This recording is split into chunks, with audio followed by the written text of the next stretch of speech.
Chapter 34, A Queen's Girl. The next 3 weeks were busy ones at Green Gables, for Anne was getting ready to go to Queen's, and there was much sewing to be done, and many things to be talked over and arranged. Anne's outfit was ample and pretty, for Matthew saw to that, and Marilla for once made no objections whatever to anything he purchased or suggested. More, one evening she went up to the east gable with her arms full of a delicate pale green material.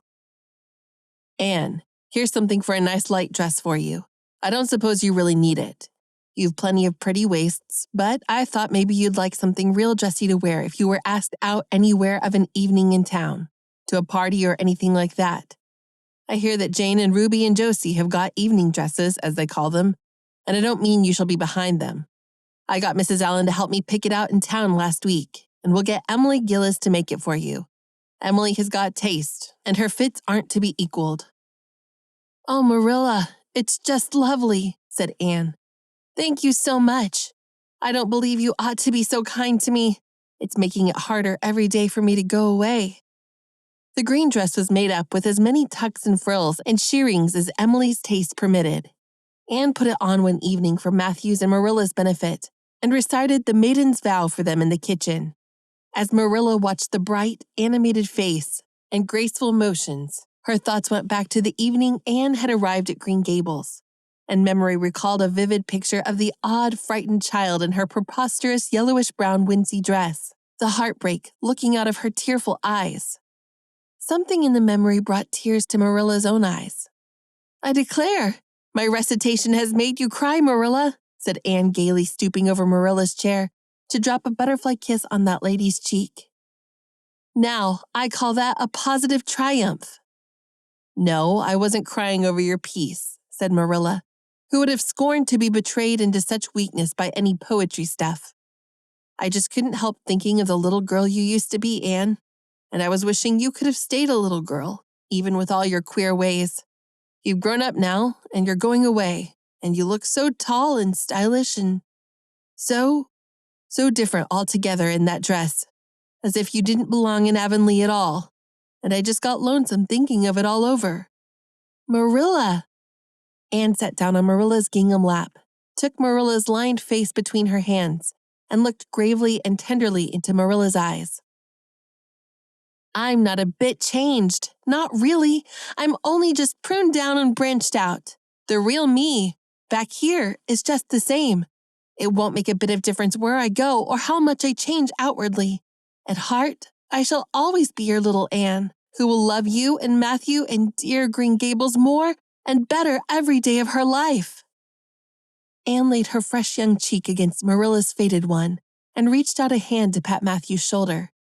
Marilla would have given much just then to have possessed Anne's power of putting her feelings into words, but nature and habit had willed it otherwise, and she could only put her arms close about her girl and hold her tenderly to her heart, wishing that she need never let her go.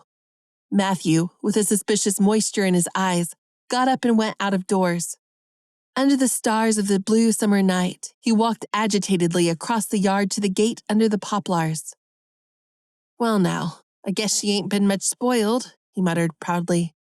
"I guess my putting in my oar occasional never did much harm after all. She's smart and pretty and loving too, which is better than all the rest. She's been a blessing to us, and there never was a luckier mistake than what Miss Spencer made, if it was luck. I don't believe it was any such thing. It was Providence, because the Almighty saw we needed her, I reckon." The day finally came when Anne must go to town. She and Matthew drove in one fine September morning, after a tearful parting with Diana, and an untearful practical one, on Marilla's side at least, with Marilla. But when Anne had gone, Diana dried her tears and went to a beach picnic at White Sands with some of her Carmody cousins, where she contrived to enjoy herself tolerably well, while Marilla plunged fiercely into unnecessary work and kept at it all day long with the bitterest kind of heartache, the ache that burns and gnaws and cannot wash itself away in ready tears. But that night, when Marilla went to bed, acutely and miserably conscious that the little gable room at the end of the hall was untenanted by any vivid young life and unstirred by any soft breathing, she buried her face in her pillow and wept for her girl in a passion of sobs that appalled her when she grew calm enough to reflect how very wicked it must be to take on so about a sinful fellow creature. Anne and the rest of the Avonlea scholars reached town just in time to hurry off to the academy. That first day passed pleasantly enough in a whirl of excitement, meeting all the new students, learning to know the professors by sight, and being assorted and organized into classes. Anne intended taking up the second-year work being advised to do so by Miss Stacy. Gilbert Blythe elected to do the same. This meant getting a first-class teacher's license in 1 year instead of 2 if they were successful. But it also meant much more and harder work. Jane, Ruby, Josie, Charlie, and Moody Spurgeon, not being troubled with the stirrings of ambition, were content to take up the second-class work. Anne was conscious of a pang of loneliness when she found herself in a room with 50 other students, not one of whom she knew, except the tall brown-haired boy across the room. And knowing him in the fashion she did not help her much, as she reflected pessimistically. Yet, she was undeniably glad that they were in the same class. The old rivalry could still be carried on, and Anne would hardly have known what to do if it had been lacking. I wouldn't feel comfortable without it, she thought. Gilbert looks awfully determined. I suppose he's making up his mind here and now to win the medal. What a splendid chin he has. I never noticed it before. I do wish Jane and Ruby had gone in for first class too. I suppose I won't feel so much like a cat in a strange garret when I get acquainted, though. I wonder which of the girls are going to be my friends. It's really an interesting speculation. Of course, I promised Diana that no Queen's girl, no matter how much I liked her, would ever be as dear to me as she is. But I've lots of second-best affections to bestow. I like the look of that girl with the brown eyes and the crimson waist. She looks vivid and red-rosy. There's that pale fair one gazing out of the window. She has lovely hair and looks as if she knew a thing or two about dreams. I'd like to know them both, know them well enough to walk with my arm about their waists and call them nicknames. But just now I don't know them, and they don't know me, and probably don't want to know me particularly. Oh, it's lonesome. It was lonesomer still when Anne found herself alone in her hall bedroom that night at twilight. She was not to board with the other girls, who all had relatives in town to take pity on them. Miss Josephine Barry would have liked to board her, but Beechwood was so far from the academy that it was out of the question. So Miss Barry hunted up a boarding house, assuring Matthew and Marilla that it was the very place for Anne. The lady who keeps it is a reduced gentlewoman, explained Miss Barry. Her husband was a British officer, and she is very careful what sorts of boarders she takes. Anne will not meet with any objectionable persons under her roof.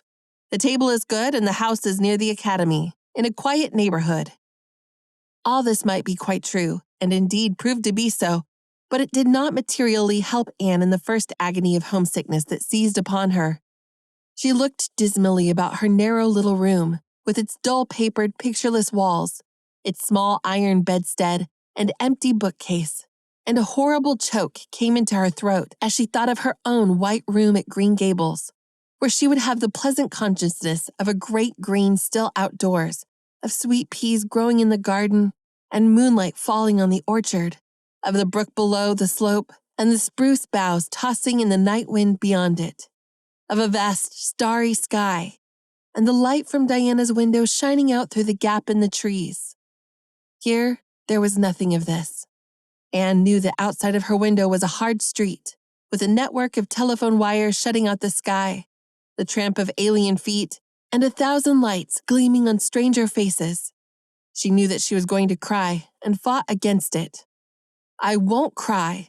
It's silly and weak. There's a third tear splashing down my nose. There are more coming. I must think of something funny to stop them. But there's nothing funny except what is connected with Avonlea, and that only makes things worse. 4, 5. I'm going home next Friday, but that seems 100 years away. Oh, Matthew is nearly home by now, and Marilla is at the gate, looking down the lane for him. 6, 7, 8. Oh, there's no use in counting them. They're coming in a flood presently. I can't cheer up. I don't want to cheer up. It's nicer to be miserable. The flood of tears would have come, no doubt, had not Josie Pye appeared at that moment. In the joy of seeing a familiar face, Anne forgot that there had never been much love lost between her and Josie. As a part of Avonlea life, even a pie was welcome. "I'm so glad you came up," Anne said sincerely. "You've been crying," remarked Josie, with aggravating pity. "I suppose you're homesick. Some people have so little self-control in that respect. I've no intention of being homesick, I can tell you. Town's too jolly after that poky old Avonlea. I wonder how I ever existed there so long. You shouldn't cry, Anne. It isn't becoming, for your nose and eyes get red, and then you seem all red. I'd a perfectly scrumptious time in the academy today. Our French professor is simply a duck. His mustache would give you curwallops of the heart. Have you anything eatable around, Anne? I'm literally starving." I guessed likely Marilla would load you up with cake. That's why I called around. Otherwise, I'd have gone to the park to hear the band play with Frank Stockley.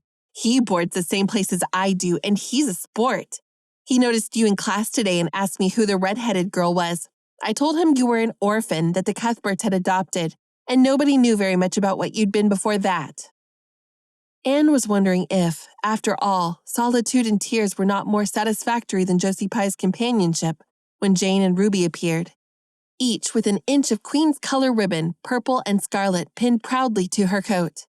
As Josie was not speaking to Jane just then, she had to subside into comparative harmlessness. "Well," said Jane with a sigh, "I feel as if I've lived many moons since the morning. I ought to be home studying my Virgil. That horrid old professor gave us 20 lines to start in on tomorrow, but I simply couldn't settle down to study tonight. Anne, methinks I see traces of tears. If you've been crying, do own up. It will restore my self-respect, for I was shedding tears freely before Ruby came along. I don't mind being a goose so much if somebody else is goosey too. Cake? You'll give me a teeny piece, won't you? Thank you. It has the real Avonlea flavor." Ruby, perceiving the Queen's calendar lying on the table, wanted to know if Anne meant to try for the gold medal. Anne blushed and admitted she was thinking of it. "Oh, that reminds me," said Josie. "Queen's is to get one of the Avery scholarships after all. The word came today. Frank Stockley told me. His uncle is one of the board governors, you know. It will be announced in the academy tomorrow." An Avery scholarship. Anne felt her heart beat more quickly, and the horizons of her ambition shifted and broadened as if by magic. Before Josie had told the news, Anne's highest pinnacle of aspiration had been a teacher's provincial license, first class at the end of the year, and perhaps the medal. But now, in one moment, Anne saw herself winning the Avery scholarship, taking an arts course at Redmond College, and graduating in a gown and mortar board before the echo of Josie's words had died away. For the Avery scholarship was in English, and Anne felt that here her foot was on native heath. A wealthy manufacturer of New Brunswick had died and left part of his fortune to endow a large number of scholarships to be distributed among the various high schools and academies of the maritime provinces, according to their respective standings. There had been much doubt whether one would be allotted to Queen's, but the matter was settled at last, and at the end of the year, the graduate who made the highest mark in English and English literature would win the scholarship. $250 a year for 4 years at Redmond College. No wonder that Anne had went to bed that night with tingling cheeks. "I'll win that scholarship if hard work can do it," she resolved. "Wouldn't Matthew be proud if I got to be a BA? Oh, it's delightful to have ambitions. I'm so glad I have such a lot, and there never seems to be any end to them. That's the best of it. Just as soon as you attain to one ambition, you see another one glittering higher up still. It does make life so interesting."